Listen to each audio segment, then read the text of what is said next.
이제 그럼 첫 소식부터 가보도록 하겠습니다. 오늘 도이치모터스 주가 조작 혐의 등을 받는 김건희 씨 1심 선고 오후 2시 10분부터 진행되죠. 예. 선고는 한 몇 시쯤 이제 나오게 될지는 모르겠습니다만은 그 소식부터 가보죠. 예. 서울중앙지법 형사 27부입니다. 재판장은 우인석 부장판사고요. 오늘 오후 2시 10분부터 김건희의 자본시장법, 정치자금법 위반, 특정범죄 가중처벌법의 알선수재 혐의 사건 1심 선고기일입니다. 특검팀은 김건희에게 징역 15년 구형을 했고요.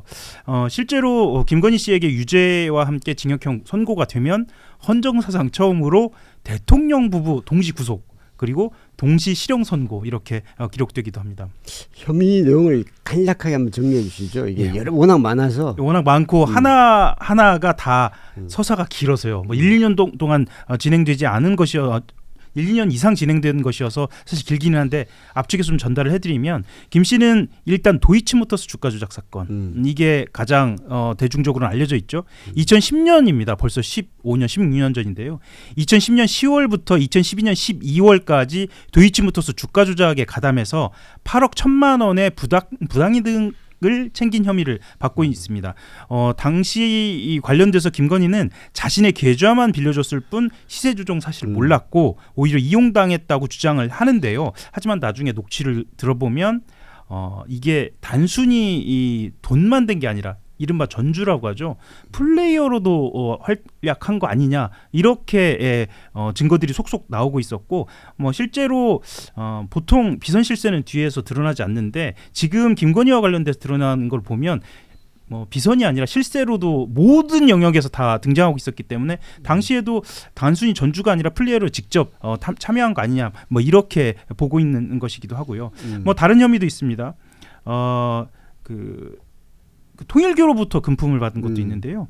2022년 이것은 이제 상대적으로는 최근입니다. 2022년 4월에서 7월 사이에 건진법사 전성배 씨하고 공모해서 통일교로부터 교단과 관련된 청탁을 받았고요. 샤넬 가방, 구두 그리고 유명해진 그라프 목걸이 이렇게 받아서 8천만 원 상당의 금품 받은 혐의 이렇게 혐의를 받고 있습니다. 다만 김건희는 샤넬 가방만 의례적인 선물로 받았다. 이 정도로 이야기를 하고 있고요. 가장 클라이막스는 어찌 보면 또 명태균 관련 선고 부분일 수도 있을 것 같은데 왜 그러냐면 이것은 윤석열과의 정치적 공동체로 여겨지는 부분이어서 더 그런 것 같습니다. 이것은 2021년 6월부터 2022년 3월까지 윤석열과 공모해서 명태균 씨로부터 58회에 걸쳐서 2억 7천만 원 상당의 여론조사 결과를 무상으로 제공받고 그 대가로 명 씨의 부탁을 받아서 2022년 지방선거에서 국민의힘 공천에 개입한 혐의 이렇게 받고 있습니다. 크게 이 세 가지로 15년 구형을 받은 바 있습니다. 그 외에 이제 금품을 받고 일종의 매간 매직 혐의도 있죠. 예, 그렇습니다. 이게 15년 구형인데 평론가님은 전망 어떻게 하십니까? 그 한덕수 재판에서 이진관 판사가 구형보다 많은 형량을 선고했지 않습니까? 15년 구형에 23년 선고했죠. 이게 국민들의 기대치 또는 하나의 사례가 될 것 같다라는 예측이 듭니다. 실제로 이제 우인성 판사라는 분에 대해서 저도 수소문을 해봤는데요. 법리를 기준으로 해서 양형은 굉장히 이른바 정확하게 또 세게 하거나 아니면 약하게 하거나 이게 분명하다라고 평가를 받고 있다고 하더라고요. 그래서 저는 국민들 법감정에서 이 김건희 씨가 물론 일부 사건들은 이번에 포함되지 않았습니다만 1심 구형 15년이 약하지 않느냐. 한덕수와 비교해서 이런 이야기들이 많았기 때문에 오히려 1심 선고가 더 많이 나올 가능성도 있지 않나라고 조심스럽게 기대를 해봅니다. 지금 이제 시중의 예측은 한 10년에서 15년 사이 정도로 예측이 좀 많긴 하더라고요. 예, 흔히 하는 말로 백대현이냐 이진관이냐 이런 얘기도 합니다. 우리가 이제 부장판사들의 이름을 다 기억할 필요는 없겠습니다만 백대현 판사 같은 경우에는 윤석열 대통령에 대해 선고를 한 것을 보면 10년에서 5년으로 깎인 그런 측면이 있고요. 이진관 부장판사 같은 경우에는 방금도 말씀하셨던 것처럼 15년 구형에 한덕수 총리를 23년을 또 구형했기 때문에 둘 중에 어떤 결정을 내릴 것인가. 근데 분위기로 봤을 때는 백대현보다는 이진관 쪽 아니겠느냐라는 뭐 그런 분위기는 이야기를 합니다. 그렇죠.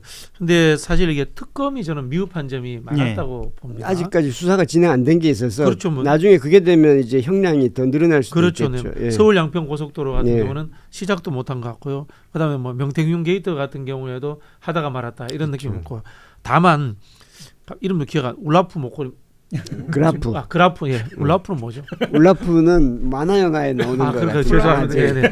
겨울왕국. 겨울왕국. 목걸이 또 뭐 콘스탄틴 이런 예, 예. 뇌물죄를 많이 집어넣음으로써 양형에 유리하게 하려고 특검이 그렇게 하지 않았나라는 생각은 들기 때문에 15년 이상 나올 가능성도 있다라고 보고 있고요. 아쉬웠던 점은 일반 그 검찰 수사가 아니라 특검을 하는 이유는 이게 국가 시스템을 어떻게 무너뜨렸는가라는 그런 구조적인 문제로 접근을 해야 되지 않습니까? 예를 들자면 뭐 공천 개입이라든가 또 검사들이 도이치모터스를 어떻게 무마했는가, 서울 양평 고속도로를 국가 조직이 어떻게 무마했는가, 이런 국정농단에 해당되는 부분들에 대해서는 특검 수사가 좀 미흡하지 않았나. 그래서 결국 이런 거 아니겠습니까? 우리가 일제 강점기가 끝날 때 일본 제국주의는 자국으로 이제 쫓겨갑니다. 그럼 남은 친일파를 청산해야 되잖아요. 그게 나중에 다른 외세가 침입해 왔을 때 그런 일이 다시 없도록 하는 일이지 않습니까? 윤석열, 김건희는 결국은 감옥에 가서 평생을 있을 수밖에 없습니다. 그럼 거기에 부역한 국가 시스템 내에 존재하는 사람들을 찾아내야 되는데 그런 노력들은 김건희 특검이 저는 굉장히 미흡했다. 아쉽다. 그리고 그런 부분들이 김건희의 형량에 국가 조직을 무너뜨렸다라는 국정농단이 포함돼야 되는데 그게 좀 미흡하지 않나라는 좀 아쉬움이 지속적으로 남습니다. 실제로 그래서 이런 이야기들을 합니다. 아까 도이치모터스 말씀을 잠깐 드렸는데 실제로 도이치모터스 사건이 내란을 일으키는 계기가 됐었다라는 추정도 하지 않습니까? 그렇죠. 예. 원인으로 거슬러 올라가면 그것을 막기 위해서였다라는 추정도 하는데 실제로 이게 단순한 추정이 아니고 박성재 전 장관 이야기를 어제도 했는데 이 박성재 전 장관하고 김한빵이라는 이름으로 텔레그램을 계속하면서 사실상 법무부 그리고 검찰이 변호인으로 작용한 거 아니냐, 이것에 대한 특검 수사가 제대로 이루어지지 않은 점 때문에 우리가 오늘 선고를 기대하는 것보다 그 이상을 기대할 수 있었음에도 불구하고 지금에 이른 거 아니냐. 그래서 오히려 종합특검의 2차 특검에서는 이 부분을 더 집중적으로 수사해야 하는 거 아니냐. 뭐 이런 지적도 그렇죠. 나옵니다. 처음에 예. 도이치모터스도 무혐의 했으니까. 예. 예. 그리고 오늘 김건희 씨 선고는 법원에서 생중계를 허가해서 진행이 된다고 하니까 예. 일반 국민들도 이제 다 지켜볼 수가 있는 거죠. 네. 예. 그리고 오늘 이 외에도 권성동 국민의힘 의원도 1심 선고가 있죠. 예, 정치자금법 위반 혐의입니다. 권성동 국민의힘 의원도 같은 재판부입니다. 같은 재판부에서 오후 4시에 1심 선고를 받습니다. 참고로 특검팀은 권 의원에게 징역 4년 및 1억 원 추징을 선고해달라고 요청한 상태입니다. 통일교로부터 금품을 받은 혐의죠. 예, 20대 대통령 선거를 앞두고 2022년 1월에 윤석열 당선 후에 청탁 명목으로, 이건 종교적 청탁으로 보여집니다. 한학자 통일교 총재 지시를 받은 윤영호 전 통일교 세계본부장으로부터 1억 원을 수수한 혐의로 구속 기소됐고요. 이것으로 아까 말씀드린 대로 징역 4년 구형이 된 상태입니다. 그러니까 그 1억 원은 윤영호 전 본부장으로부터 권성동 의원이 받은 예. 혐의고, 예. 그거 외에 지금 이 수사 과정에서 권성동 의원이 윤영호 본부장을 만났는데 거기서 윤영호 본부장이 이 권성동 의원한테 윤석열 대통령 후보가 예. 통일교 행사에 참석해주면 10만 불을 주겠다. 예. 뭐 이런 제안을 했다는 그 어디까지 밝혀진 거죠? 그런 이게 내용들이. 정황이 포착이 된 건데요. 그러니까 이거는 특검은 아니고 정교유착을 지금 현재 검경합동수사본부에서 수사를 하고 있거든요.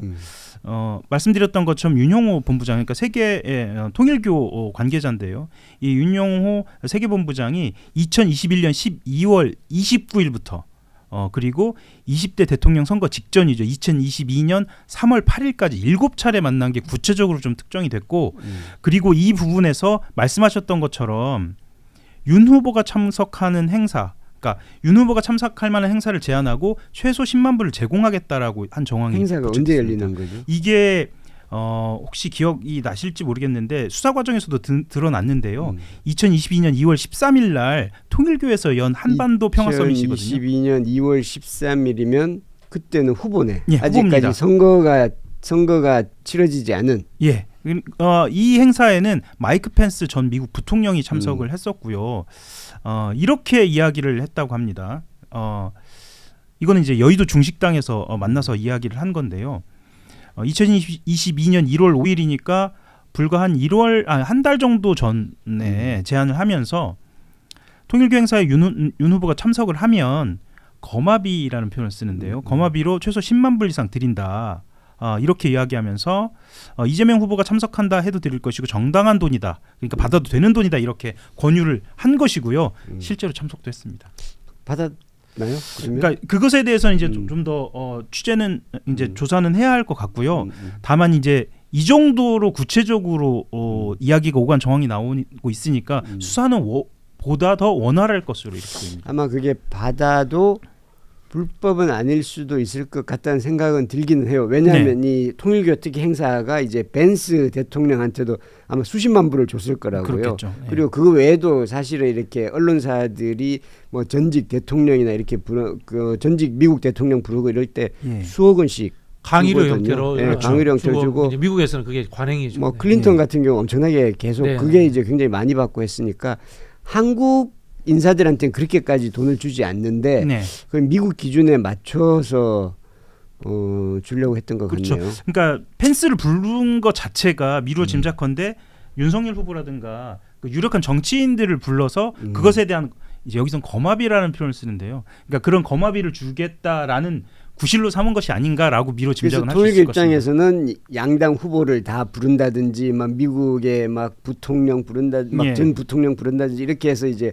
이 통일교의 위상을 한번 과시하는 거죠. 두 가지 통로로 동시에 이용한 거죠. 세를 과시하고 그리고 거마비 쪽으로 이런 그 금전을 전달하는 이런 구실도 삼고요. 이게 두 가지 어떻게 보면 이제 미국에서 로비했던 방식이 전 세계에 통할 수 있다는 생각인데 미국은 로비스트 제도가 있지 않습니까? 그렇죠. 법적으로 보장되고 있고요. 그다음에 이제 이른바 이제 화이트머니라고 해가지고 정치 자금을 공식적으로 제공할 수 있기 때문에 그게 가능하다는 생각을 한국에도 똑같이 했던 것 같아요. 그리고 그걸 가지고 저는 윤석열 정부 동안 로비를 해서 통일교가 국내에서 이제 교세 확장이라든가 또는 사업을 많이 하지 않습니까? 부동산 자산을 가지고 거기에 도움을 받으려고 중장기적인 계획을 세웠다라고 저는 이렇게 봐야 된다고 보고요.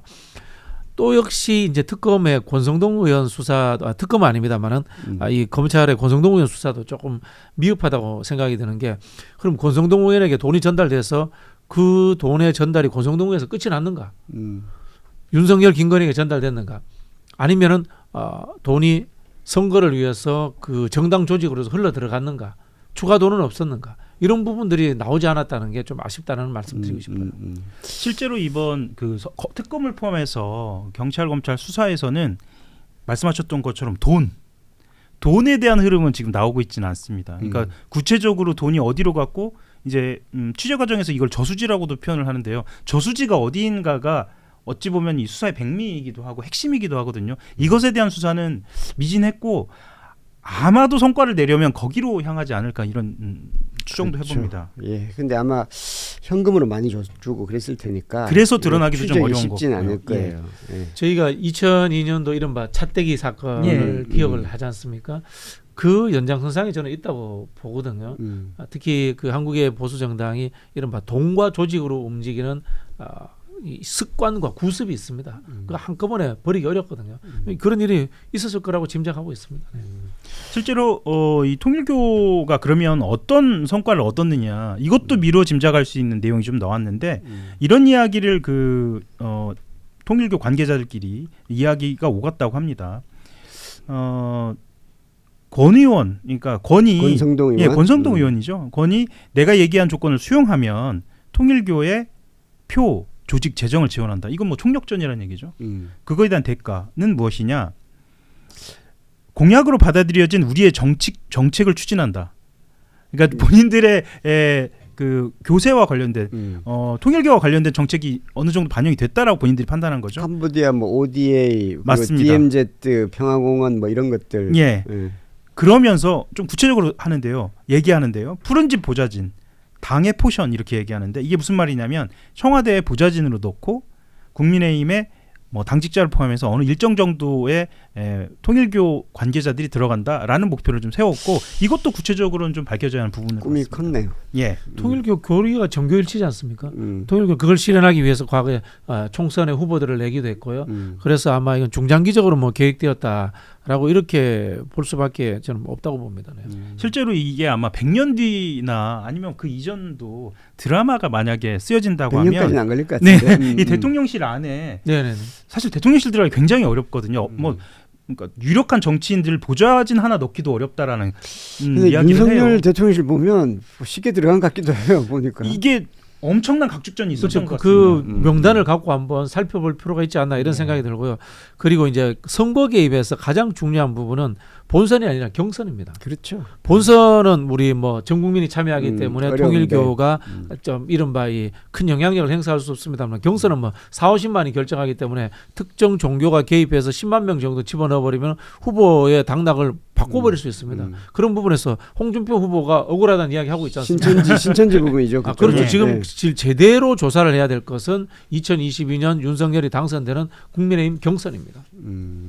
실제로 신천지 얘기도 그러면 잠깐 드리겠습니다. 신천지와 관련돼서 권성동 의원이 이 축사를 맡았던 행사에 신천지가 조직적으로 동원됐다 이런 보도도 나와서 눈길을 좀 끕니다. 그러니까 이거는 2024년 1월이긴 한데요. 신천지가 그만큼 핵심적인 관계자들, 흔히 말하는 윤석열을 포함한 윤핵관 관계자들에게도 이렇게 조직적으로 관리했다는 정황까지 나온 겁니다. 경선의 조직적 동원, 인력 동원은 통일교보다 신천지가 훨씬 더 큰 게 아닌가 싶은 이거를 생각이 보면은요. 들어요. 네. 그러니까 단순히 의원의 행사거든요. 의원이 참가하는 행사인데도 12개 지파 12,000명 규모를 모아야 한다라고 하고 실제로 수천 명을 동원했다는 것으로 봤을 때 조직 동원은 이게 지금 인력은 신천지가 통일교보다 일단 국내에서는 네. 더 많으니까 훨씬 셉니다. 훨씬 많으니까. 저는 지역구 국회의원 경선에도 신천주가 개입했을 가능성 상당히 높다고 봅니다. 다 그렇죠. 찾아옵니다. 신천지 예, 예. 분들이 다 찾아오거든요. 그리고 민주당에도 2022년 경선에 이재명 후보가 이낙연 후보를 모든 지역에서 앞서다가 마지막에 서울에서 갑자기 뒤집어졌어요. 맞아요. 그때 특정 종교가 개입했을 것이라고 저도 그때 의심을 하고 저는 뭐 신천지라고는 이야기는 안 했습니다만은 거기에 대해서 개입설을 이야기를 했었는데 그렇게 나올 수가 없습니다. 당내 경선이라는 것이. 근데 아시겠지만은 정당의 구조라는 것이 사람에 대한 확인이라든가 정보 확인이 굉장히 부정확합니다. 그렇죠. 그런 상황에서 충분히 개입해서 민주주의를 위반할 수 있는 그런 소지가 있습니다. 이거 정말 일벌백계해서 찾아내지 않으면 앞으로 당내 민주주의가 활성화되면 경선은 계속 이루어져야 되기 때문에 계속해서 이런 일이 벌어질 수 있기 때문에 이거 분명히 뿌리 뽑아야 됩니다. 그렇네요. 이건 이번 기회에 다시는 이런 일이 일어나지 않도록 해야 될 것 같습니다. 예, 참고로 윤영호 전 통일교 세계본부장도 같은 재판부에서 오후 3시에 선고 공판 열립니다. 예.